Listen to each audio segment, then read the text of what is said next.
Okay, I think we'll get started. If you're coming from the GNL project, then I encourage you to look at the introductory video for this course. Otherwise, we're going to continue talking about simple harmonic motion, and we're focused here on energy, and we'll also see the case where we have a dissipative system, where the system doesn't oscillate forever, but there's some friction or some drag that drains energy from the system.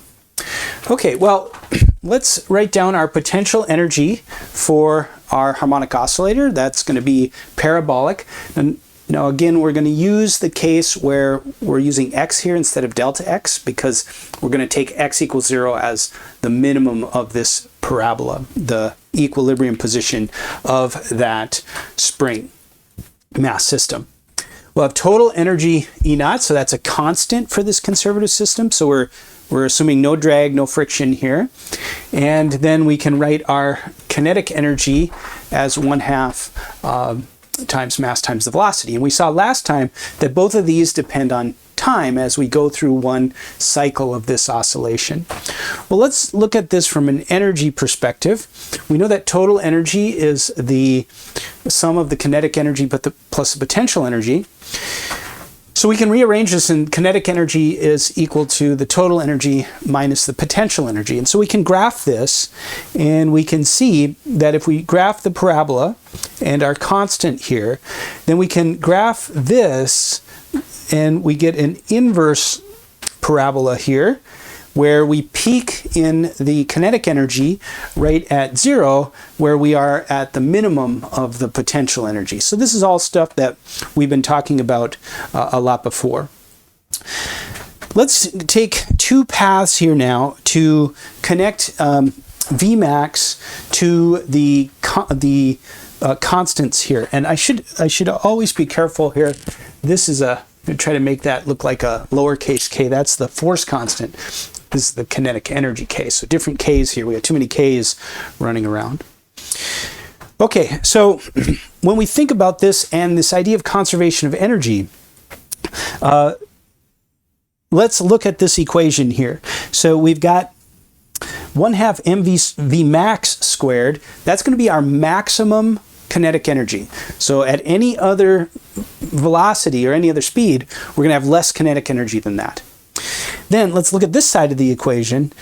1/2 kx squared, that's going to be our largest potential energy, is when we're way over here when x is equal to a or minus a.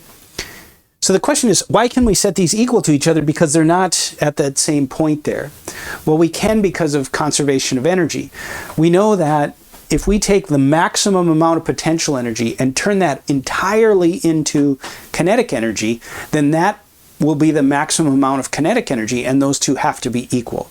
So it might seem a little odd that we can set this as an equation, because they're never, the kinetic energy and the potential energy are only equal to each other here at these 2 points, but we're using values here and here.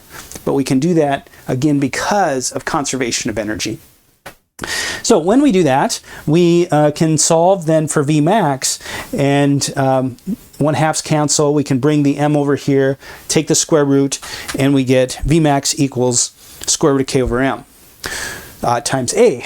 Well, let's look at this from let's get there from a different perspective and try to show that we get to the same spot. So we also know from last time that Vmax is 2 pi f times the amplitude. So that's coming out of we were told the equations, but that's coming out of calculus there.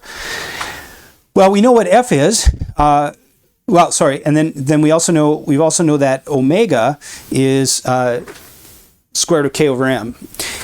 Omega is 2 pi f. So this here is omega, and so we can plug in square root of k over m for omega, and we get Vmax equals square root of k over m times a, which matches. So we've seen here now from two perspectives. Okay, well, what if we're in a dissipative system? And that's what we call a damped oscillation. So I guess I'll skip to this picture here. We've got the position, and instead of following cosine all the way, we have a damping, and it oscillates and comes to some damping. Now what we do is we can draw on here an envelope, as it's called, an amplitude envelope, and we want to look at the shape of that envelope. And typically, although it doesn't have to be the case, typically we have an exponential decay in the amplitude. So the amplitude is equal to some initial amplitude and then times an exponential decay term. So this is time. So over time, we have e to the minus t here. And the parameter here is tau, so this is not torque, this is another tau here, and this is what's called the decay time constant. It has units of time. If it is very long, a very big constant, then the decay will be very slow, and this will drop very slowly. If the time constant is very small, then the decay will drop very fast. And so that's the amplitude of the oscillation as time goes on. So here we have the A naught, and then here we're a little bit less than, notice we're less than minus A naught. And it undergoes a couple of oscillations here before it damps all the way to 0. Well, let's look at it from an energy perspective. We can, because of conservation of energy, because of conservation of energy, we can write the energy as 1/2 kx squared, 1/2 k a squared, and we can plug in now this time decay for A, and we see that energy being drained into the environment. So it feels like energy is not conserved here. It isn't from the oscillator itself, but that energy is just going into the friction or the drag or whatever it's facing. So this is referring to the energy that remains in the system. If we were to plot the energy in the environment, we would just get the exact opposite of this, such that we have a constant. Okay, so we can plug this in. We see that we get a little bit faster decay because we're squaring the A, so that's going to bring up a factor of 2 here by properties of exponents for the energy. Okay, let's look at this in phase space. So we talked about phase space last time. Now that we have a decay, if we start here and we go all the way across, we don't make it quite all the way. So see that? We go here, we don't make it to minus A naught, we make it to something less. And then we come back, when we come back, we don't make it back to A naught. So each time we go around, our radius gets a little bit smaller. So we create a spiral, and we spiral into the center. If we have a very heavy damping, let me redraw this for, this is pretty light damping. We get a lot of oscillations. Let me redraw this for heavy damping.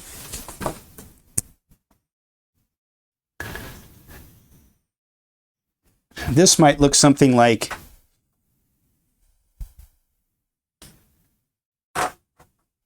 that, where we have very, very heavy damping of that oscillation. So we can go back and forth between this time and position picture and our phase space picture. And so you want to continue practicing with that.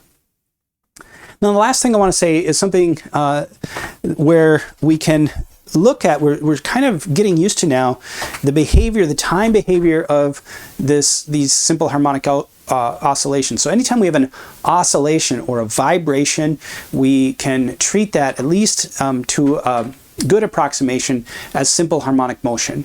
And each vibration will have a particular frequency associated with it. And here we've been focused on just one mass spring system. But what if we have a system with a lot of masses and springs? One example of that are molecules, where each bond could be considered as a spring and the different masses attached to those springs. Or we could be talking about vibrations in some farm equipment, and we're treating the vibrations as simple harmonic motion. Even though there's not necessarily a spring, it's vibrating with essentially harmonic motion, and so we can treat that as if it were a collection of mass spring objects. So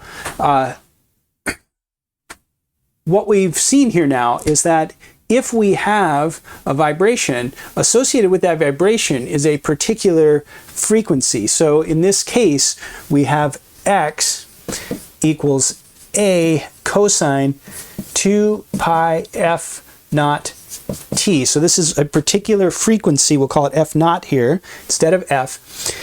So what we can do, we can plot this that looks like cosine, and that's pretty familiar to us from high school, is the shape of this cosine. But we could also go into frequency space,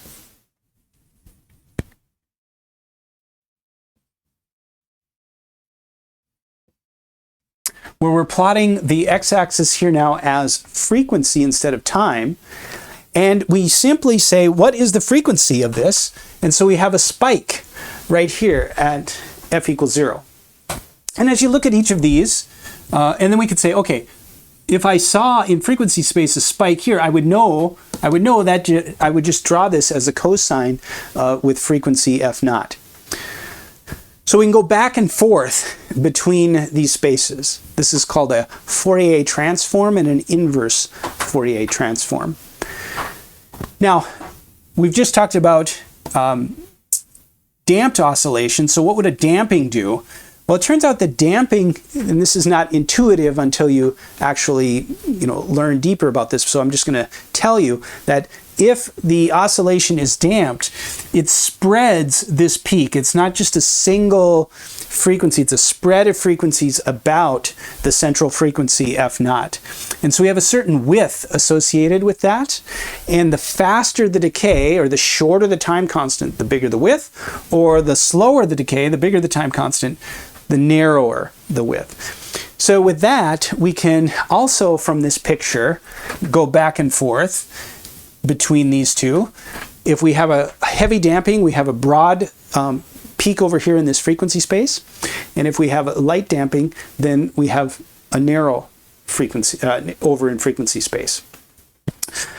So we would say, well, what's the advantage? What's the big deal about going to frequency space? Well, it turns out that when we have a lot of masses, this becomes very messy. So it would be very difficult to tell how many masses were present there, how many different mass spring systems were present, so how many different vibrations. And so when we go to frequency space, that all clears up because each one will have its own unique frequency. And when we do this, we call this the spectra, or spectrum. That's the spectrum for this system. So this could be a molecule. We get a spectrum for that molecule based on all its different vibrations. Could be this farm machinery, and we get a spectrum for all the vibrations in the farm equipment. Maybe there's a really strong frequency that's present, and the engineers might say, okay, that could either down the line cause some damage or cause parts to wear out quicker, or it might just be uncomfortable for the farmer. So let's put something in our machine to dampen that or suppress that that frequency spike in the spectrum.